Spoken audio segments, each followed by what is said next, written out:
All right. First and foremost, give all praise, honor, and glory to Yahweh, Ba'ashem Yahushua, Ba'ashem Kapadash. Double honors to the elders and the apostles of Great Millstone who rule well and who was worthy to be counted for double honors. Peace and salutations to you brothers out there pushing the truth wholeheartedly and sincerely and for love of the gospel. It's your brother Gabaria from Indiana Camp, coming back at you again, wanted to sit down. As you see, I'm basically in transit. I'm on my way home. I just got off work and I had went to the gym and yeah, basically I got off work, went to the gym for an hour, and now I'm on my way back to the crib. And I just, I'm not gonna lie, I feel defeated. I feel just completely through. I think I'm gonna crash out as soon as I get to the crib. But I told myself I needed to do a video tonight, so I don't think I'm gonna have enough energy when I get home.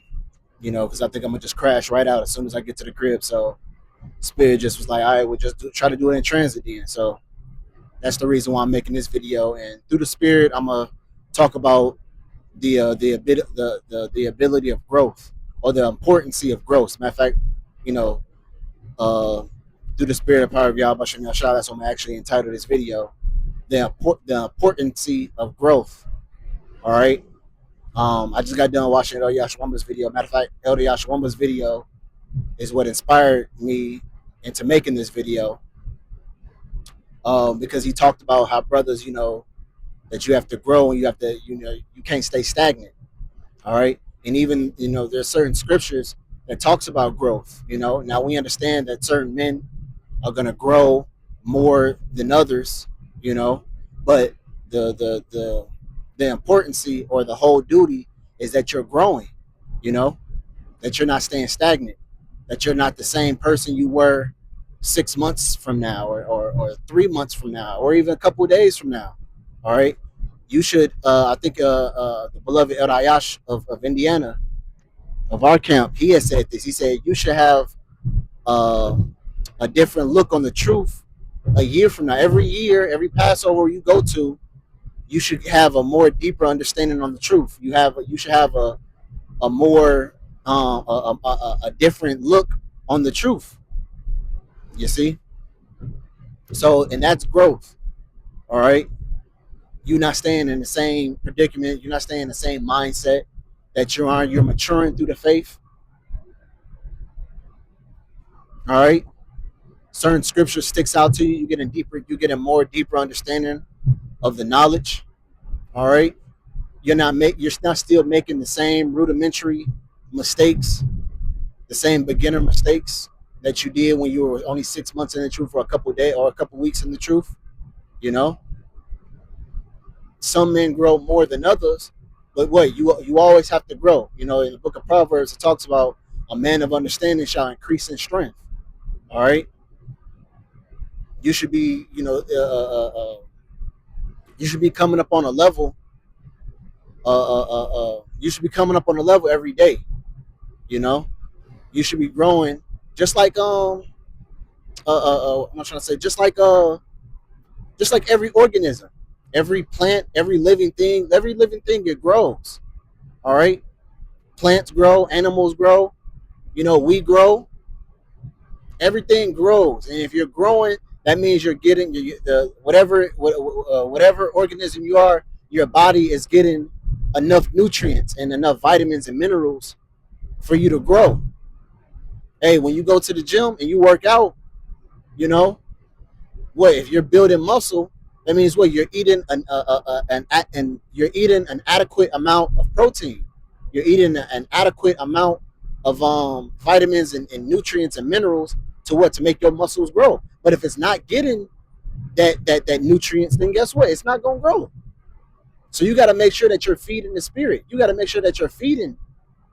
You know, you got to make sure that you're feeding your spirit on a daily. Just imagine if you go a day without eating.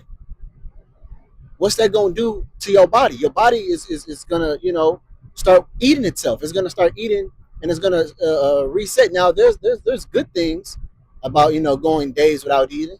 Your body has a natural reset. But what if you want to grow? If you want to increase, you have to basically feed yourself. All right, and I'm talking about, of course, spiritually. Sometimes we have to neglect certain wants and certain things that we think we need in this world, or think we need in this life. We have to neglect those things, and we have to put, you know, our spiritual lives before all. And by you doing that, by you always considering, by you always um putting your spiritual life above your physical life, then guess what? Your spiritual life is going to get stronger. And it talks about that in the book of Second Corinthians. It says what? Though our outward man perish, our inward man is renewed day by day. That outward man is what? The old man, the flesh, and the inward man is representing what? The spirit. All right, that's the man that you should be feeding. That's the man that should be growing. All right, because the more you feed him, the more you grow, the better your decision making come, the better maturity, the better outcome things are going to be. Like I said, you're gonna look at things different. You're not gonna look at things with a carnal mind. You're gonna look at things more spiritual. You're gonna learn how to lean on Yahweh Bashan Yahshua more reliant. You know, you're gonna learn how to walk through the spirit more correctly. You're gonna learn certain things that if you that a past version of you wouldn't understand how to do. I don't know how to do this. I don't know which way to go. What does the scripture says in the book of Isaiah? It says what? Turn, this is the way, walk ye in it, whether you go to the right hand or whether you go to the left, which means what? Your decision making. Any decision that you make, every aspect or every complicated, decision that you come in your life, you're gonna understand how to work it through the spirit. And the spirit's never gonna steer you wrong. Scripture says, what? In the book of Isaiah, the 33rd chapter, it says what? Wisdom and knowledge shall be the stability of our time, man. That can be applied now. That's not just talking about the times of Jacob trouble. You can apply that now. You see? You can apply wisdom and knowledge to the life that you live now. And it's going to keep you stable.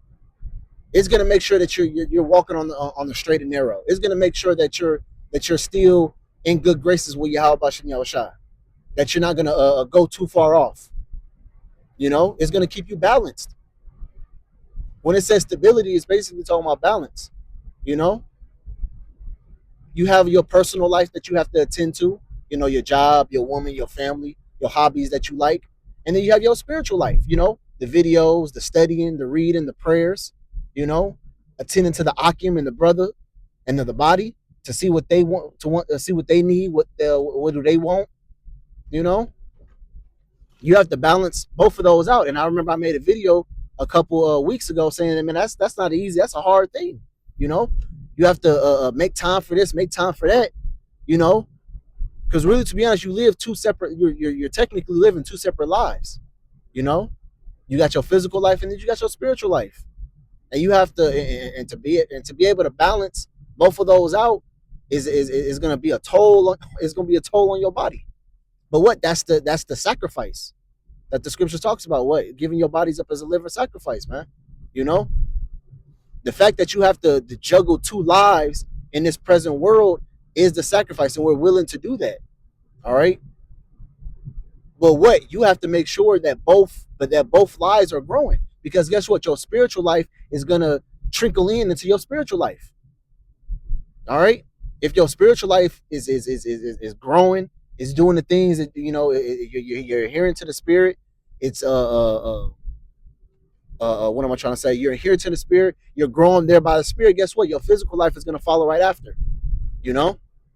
But guess what? If you're adhering to the physical side, if you're adhering to this worldly life, then guess what? Your spiritual life is gonna trickle, and then guess what? Brother's gonna be able to see that.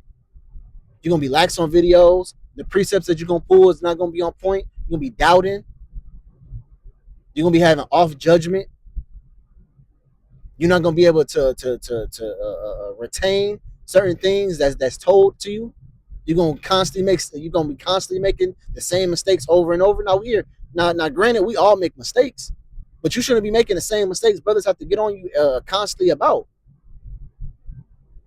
That's a man who puts his physical life over his spiritual. Everything you see, everything that you're trying to do, it doesn't seem like it's going your way. All right. You gotta think, man. The Lord called us to serve Him above all.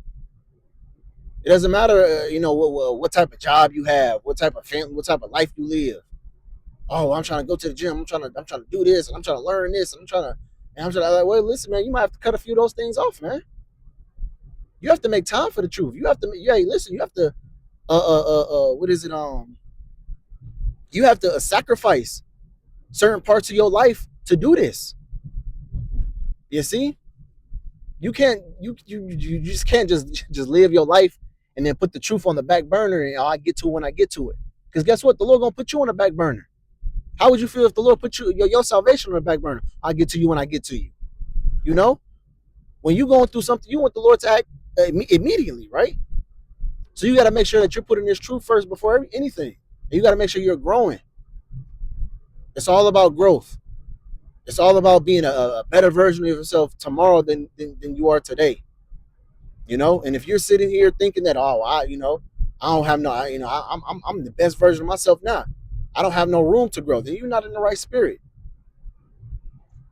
You need to re-examine yourself. You need to reevaluate your life because we all have room to grow. If you hear, you have our apostles who's been pushing the truth for as many years as they possibly as many years as they has, and they're always talking about growth, all these things that they can do better. Who are you to think that you're perfect? To think that think you don't have no room to grow? We all fall short, and we all make mistakes. And guess what? We always have the mind to get back up and keep pushing, to get to be better, to be a better individual. And best believe what you're doing, what you think that you're doing, you think you're in good standings, it's probably not enough. It's probably not enough. I don't care if you do 2-3 videos a day. It's probably not enough. Because guess what? You probably have more time to do even more.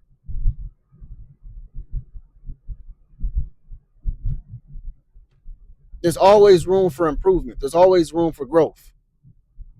And we shouldn't feel that we're satisfied. We shouldn't feel accomplished until we get onto that chariot, until the Lord told us we've done enough. Elder Uriah had told me this years ago. I told him, I was expressing my feelings, and I was like, yeah, man, Elder. I mean, I just want to be able to break down the scriptures correctly, directly. If I can just learn these few breakdowns, I'm gonna be satisfied. He put his hand on my shoulder and told me, he said, brother, you ain't never gonna feel satisfied. And he was exact. That was probably almost 10 years ago, and he was exactly right. 10 years later, I still don't feel satisfied. I still feel like, man, I need it's a little bit. I feel like I just need to grow more. I'm nowhere near where I want to be. And best believe, listen, I'm hard on myself before anything. Where I want to be and where I'm at now, the gap is so large. You'll be like, damn, brother. Like, no, the gap is extremely large. I'm like, man, listen, I want to be here, and I'm nowhere close to that. I want to be able to do this and do that and say this and say that and read this into Hebrew. I'm nowhere near that. And even when I get to that point, even when I feel like I'm there, even when I feel like, let's say we are here for another 5 years, and I come back to this video and I'm like, damn, I'm doing all this stuff that I said. I'm probably going to set a new milestone. I'm like, damn, but I said I want to do this now, The goalpost is going to be constantly changing. It's going to constantly increase. And then you're going to look back at yourself 5 years from now, 10 years from now, 5 days from now, and you're going to be a completely different person. But that's the power of growth. And that's the spirit we should be in. All right? So that's all I want to say. That's basically, with the spirit, I was basically thinking about that when I was listening in on the Elder Yashawamba's video. He had mentioned growth. And when I was in actually the gym working out, and I was like, yeah, you can't, you can't stay. Oh, another testimony real quick. I said, I remember I said, I was working out with El Ayash, and he said, I told him, I was like, yeah, I just want to be about 190, a good solid 190, and I should be straight. I'll be cool with that. And he told me, he said, yeah, brother, but that 190 gonna look good, but you're gonna be like, man, another 5 pounds won't hurt. Another 10 pounds of muscle ain't gonna hurt. That's another thing you're never gonna be satisfied with. Brothers who build muscle, You be looking all satisfied, but you be like, yeah, my chest lacking a little bit. I need to build that chest up a little bit more. I need to build them arms thicker. My forearms a little weak. Let me build them forearms up a little bit. You know, I could build my shoulders up. I could put up another 10. I could put up another 2 or 3 pounds of muscle on my shoulders. You're gonna constantly critique yourself. You know, and even when you think you the most perfect you possibly can be, you still gonna critique yourself. You know, and you're gonna constantly critique yourself. You're gonna constantly be on yourself. And like I said, until the Lord comes back, until He said, "All right, brother, you cool, you straight, you all right," But that's how a man of the Lord is gonna think. That's how a man of the Lord is gonna be. He's gonna constantly be on himself. But I can be better. I can do better. I need to do this. I need to get this down packed. I'm not there yet. I'm not satisfied. I remember when a few years ago when I think this was Trump's first office, he sent 50 Tomahawk missiles. I forgot what country he sent it to, but I was excited. I was, oh shit, things gonna pop off. But then I was also scared, like, damn, man, I don't think I did enough. I don't think I did enough videos. I don't think I prayed enough. I don't think I was worried, that I didn't think I was ready. I didn't think I did enough to the scripture says what? Kiss the son, lest he be angry. I don't think I appeased the wrath of the Lord, but hey, listen, the Lord ain't gonna wait on you, you know. That's why we always gotta say, listen, we gotta always be on our on our P's and Q's, which basically mean what? Always when the Lord comes back, He find you working, not just staying stagnant like some Israelites are doing. I ain't gonna say no names, But that's all I gotta say, man. Lord will have the viewers edifying. Until next time, Shalom.